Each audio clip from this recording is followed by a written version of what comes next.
Hey guys, welcome to my channel. This is something completely new to me. I'm new to YouTube, but I'm not new to Milan. So I've been a Milan fan since I've been very young. Familiarity from going over to Italy and getting used to the colours and the players in the team has led me to really supporting this club on a regular basis. And anyone who knows me, family or friends, know how much I love Milan. So when I made this channel, the idea was that I want to sort of interact with more fans out there. Obviously the socials are in the description below. If you can follow, it'd be amazing, or subscribe to this channel, it'd be great. But the goal is really just so I can interact more with Milan fans out there, or just fans in football in general. Milan is literally a roller coaster club. I've never seen a team in football drop off from such a high standard. I know we could talk about your Arsenals and Man Uniteds, but the scale that Milan has dropped off, and you're about to see in this video here, it's astounding, to be honest. So obviously the last decade were the bad times, and it leads me to this three-part video I'm trying to do, which is a decade of despair and hope. And obviously this is part one, covering from 2010 to 2016. So I look forward to part 2 and 3 coming in the coming weeks. I know the content I have isn't going to have everything. I can't literally get everything covered, like how much debt we were in or what players we signed every season. But I'm hoping to cover most of the things which entails the whole story of Milan's last decade, especially the lows. Obviously, we can't talk about Milan without talking the glorious days back in the late 80s and 90s, the 2000s. Milan were the biggest club in Europe, you know, fielding some of the best teams ever. Names are just household to any football fan in the world. Maldini's, Shevchenko's, Kaká's, Pirlo's, just Barese's, there was so much quality that people used to be like, oh yeah, I played FIFA or Football Manager, I used to raid Milan's team. And that's great to hear as a fan, because you know you have the best players in the world. Somewhere along the line though, that kind of like fell off the rails. To break down the club at this point, we have to look at the head honchos of the club. So we've got to look at who's running the club.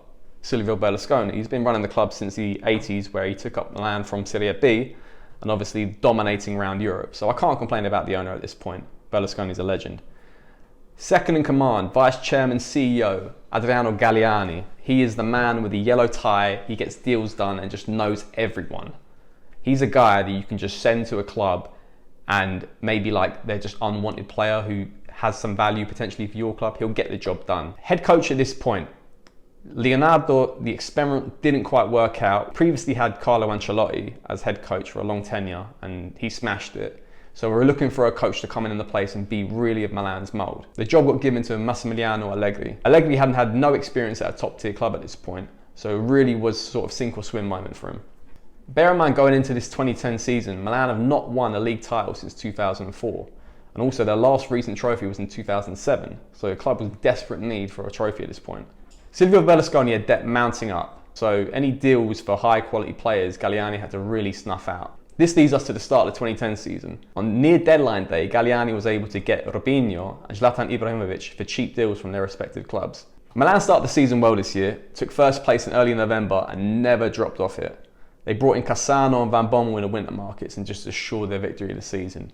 I think they beat Inter by 6 points that year, but yeah, smashed it. So finally, Milan have won a league title. I know what you're thinking, where the hell did it go wrong? Well, we're slowly going to get there. At this point, the squad was perfect. It had the perfect blend of experienced players, players in their prime, and young gems who were just on the come up like Pato. Unfortunately, something was lingering, which was the experienced players and the age of the squad at this point. Something that had to be surely addressed. Going into the 2011 season, Milan had the Super Cup against Inter Milan in China in August. They managed to come out victorious and beat them 2-1. Zlatan Ibrahimovic was firing all cylinders and got like, I think 30 plus goals that season. Absolutely killed it. But unfortunately, Antonio Conte's Juventus side came along. We're talking about a Juventus side that went the whole season unbeaten. And I know I can sit here and drone on about the Sully Montari ghost goal against them, which could have actually given them their first loss, which could have hypothetically led Milan to win the league that season because we only lost out by 4 points. But that's not part of the story. We're here to look at the decline and what actually happened. But yeah, you did cheat to get that win. So that was it. Juventus won the 2011 season. Milan came second place. Not bad. Not bad at all. Only 4 points behind. There's a lot to build off. Unfortunately, problems were looming at this point. Experienced players had their contracts expiring. And the question was, what's next to do with the club? These experienced players like Inzaghi, Nesta, Van Bommel, Gattuso, Seedorf, these players represented the epitome of the Milan squad. It was wisdom, quality, experience. They just knew what to do and how to get it done. Unfortunately, with those players going, What do you replace them with? This all accumulated with 3 initials coming through, which was the FFP, the FIFA Financial Fair Play, being instituted and absolutely getting hammered on Milan. And what was the end result to this? Well, they were looking at Milan's debts that were racking up every season and going, you need to make some income. Berlusconi decided the best way to do that was to sell 2 of his best assets, Thiago Silva and Zlatan Ibrahimovic. This completely decimated the squad, leaving us with bare bones. There wasn't really much that I could look at and go, we're going to win the league title next season. Nonetheless, there was still quality, but the question was, who are we going to buy in the summer window? And this is what completely has destroyed Milan for the following seasons. The transfer strategy from here on out. It stopped the club doing what they used to previously do in summer windows, which was obviously buy some decent players of high experience and decent quality. Now the strategy changed completely. We went to focus on loan deals, free signings, and this really weird connection we had with Genoa to get like some of their players that, I don't know, it was baffling really, the relationship we had with Genoa. Galliani's Mr. X went from Zlatan Ibrahimovic and Klaas-Jan Huntelaar to Bakaya Traore and Kevin Constant. Basically just unknowns. Nonetheless, the 2012 season started. Allegri's still in charge, doing okay. Obviously, the previous seasons he's won the league title and then came second. What can go wrong, really? He's a decent coach. There were still players of certain experience to bring their identity to the Milan squad. Let's just see how these new players gel. They established a new front three strike force with Mario Balotelli, Stefan El Sharawi and Mbaye Niang. To be honest, this season actually weren't that bad. Milan finished 3rd place in it. Champions League following season. From here on though, I'm going to do something because this is officially the banter era of the club. There are best and worst moments of it. For this season, the best moment for me was A, the Siena game to secure our 3rd place in Champions League for the following season, but also bringing in the Barcelona games in the Champions League. So obviously best moment in the first leg was beating them 2-0 and the scenes with Borbinho and Balotelli celebrating on the sidelines. The worst moment has to be the return leg when they absolutely thumped us 4-0, bringing us right back down to earth. But what could have been though, if Niang didn't hit the post. Following season, 2013, Allegri's still in charge. We've added some decent quality to the team. It's not quite the experience Milan previously had, but it's something to work with. September started and Milan added Kaká to the team and I absolutely cried into my pillow with joy at this moment. Despite Kaká coming in, unfortunately our form was horrendous. We won 5 in the first 19 Serie A games and that eventually led to Allegri getting the sack. Mauro Tassotti, always second in command even back from Ancelotti's days, finally got his chance to take over as caretaker manager at this point. He managed to lead Milan to a 3-1 victory in the Coppa Italia against Spezia. For him, unfortunately, that was his one and only game, as Clarence Seedorf quickly came in and took the reins. Yes, Clarence Seedorf, the previous Milan player legend who is getting his first managing role at a club.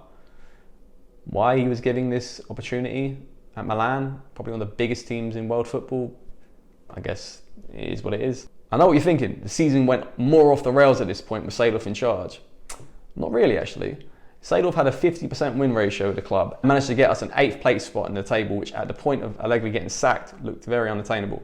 I actually liked Seedorf's style of football. It was pretty offensive and it was more style over substance. He got the best out of players like Adel Taarabt and Kaká this season as well. And points as well, Balotelli. Unfortunately, the quality of the squad just simply wasn't there and we couldn't compete at a high level against the rivals in Serie A. Best moment has to be the derby against Inter Milan when De Jong scored the winner late onto the game. Mainly because I went to the game and actually had perfect view sight of the goal. Worst moment though has to be that Sassuolo game, which was prior to Allegri getting sacked. It still haunts me to this day, those 4 goals Domenico Berardi scored against us and we became the laughingstock of Serie A at that point and from there onwards. So great, it's encouraging signs. The squad's still the same from the previous year, but Seedorf's in charge. No, he isn't. So Seedorf's been booted out of the club faster than anything. Inzaghi's now come and replace him. Yes, Inzaghi. Filippo Inzaghi. Pippo Inzaghi. The ex-Milan player who has never previously coached a club before. You can see where we're going in this one. Me, like many fans at the time, loved it. I loved Inzaghi as a player, so why not try to love him as a coach, just the same way as I love Seedorf. The 2014 summer went by, Milan brought in players like Jeremy Menez and my favourite player from this era, Giacomo Bonaventura from Atalanta. The season started well, with wins against Lazio and Parma, a thrilling game against Parma. But unfortunately, the style of football just wasn't good. We were playing very lower table style of football, counter-attacking, lethargic, basically giving the ball constantly to the other opponent to hopefully score on a counter-attack with Jeremy Menez doing an absolute wonder. We finished 10th place. It weren't a great season. I can't actually remember many good things about this season other than that Parma game, which I was actually at a wedding at the time, and trying to keep up with the game live was insane. So the best moment has to be the Menez goal, the back heel, which if you haven't seen it, you have to check it out. Worst moment actually comes from the same game, and this is kind of like the key to how banterous the club is.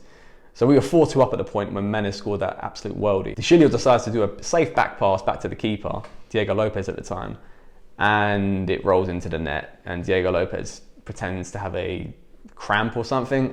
Yeah, it's quite humorous, but Milan went on to win the game anyway, which I guess in the grand scheme of things, those 3 points meant nothing. We also got one of the biggest memes that season as well, so the SEN red card meme. And it was that really cool third kit that we had that season. It was like Brazil with the yellow and the green stripes. Yeah, that was a cool kit, I got that still. At this point, the club is burning through players. We're just trying to throw anything at the wall to see what sticks. Honestly, go on Sporkle and do a Milan quiz of the squads back from these eras. You will be amazed and astounded at how many players we got through. So Inzaghi's time at the club was obviously coming to an end. I didn't particularly want him at the club anymore with the style of football we were playing, but I felt bad that a legend was being sacked. 2015 season started and Sinisa Mihajlovic was given first team coach role. Mihajlovic represented something we previously didn't have.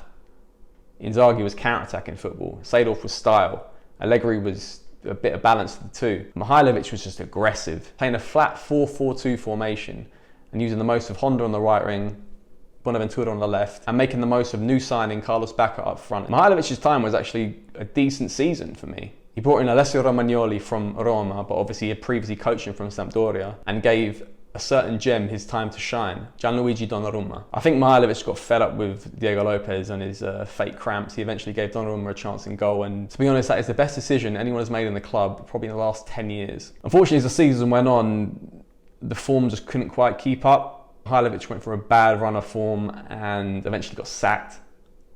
And he was replaced with someone of great quality, great experience, Christian Brocchi. To the Milan fans who don't quite know who Christian Brocchi is, Christian Brocchi was Gattuso's understudy as a player. So not even understudy, he was basically like Gattuso light. Do exactly what Gattuso did, but wasn't good enough, and had kind of like a decent shot from range, but got limited game time, and he was way down the pecking order in the midfield. But we're not here to judge him on his playing style, we're here to judge him on his coaching style. And he's not previously coached anyone. I was furious at the time. I like Mihajlovic. I like the style of football. Just unlucky that we had a bad run of games and he got a few losses. He still led us to a Coppa Italia final, which we were yet to play against Juventus. But anyway, Brocchi's in charge. He takes control of the last 7 games of the season. We finished 7th, lose the cup final, and I think Brocchi has a 28% win percentage at this point. Yeah, not good. Best moment of the 2015 season has to be the 3-0 thrashing of Inter Milan. That's probably the peak high of the club at that point. Worst moment has to be Brocchi getting hired. Another inexperienced coach. It's like, how many can we burn through, honestly? We're just destroying these people's reputations. The embarrassing thing of this era is that at this point, we had gone through 5 different coaches in under 3 years. It seemed as if the attention of Italian football was always constantly on us. Look what Milan have done now. Not for good things either. And obviously, if you've been concentrating, finishing 8th, 10th and 7th in consecutive seasons means no European football. Yes, 3 seasons in a trot with not even qualifying for the Europa League, which is astounding considering the fact that we are the 7 times Champions League winning squad. So 2016 looming, Mihajlovic has been sacked. We've got a very underperforming Brocchi in charge who has got no experience. Can it get any worse? Well, you're gonna have to find out. But something's brewing though. Let's just say we're about to see an aeroplane arrive in Milan. That was bad. But something's brewing though. We've got an aeroplane on the radar. If you want to know what that means, obviously keep your eyes peeled for part 2. Anyway, that's been the end of my video. I hope you're enjoying this. This is something new to me and I'm hoping it's something you'd like, something you follow. I've never done any sort of YouTubing before presentation, so I'm just going with it. I'm winging it because it's COVID and why not, you know? If you like what you've seen, feel free to subscribe and obviously drop a like. If there's anything you think I may have missed, drop it in the comment section. I left a link to my socials in the description below, so feel free to follow. It's been amazing that you joined me. I guess I'll see you next time.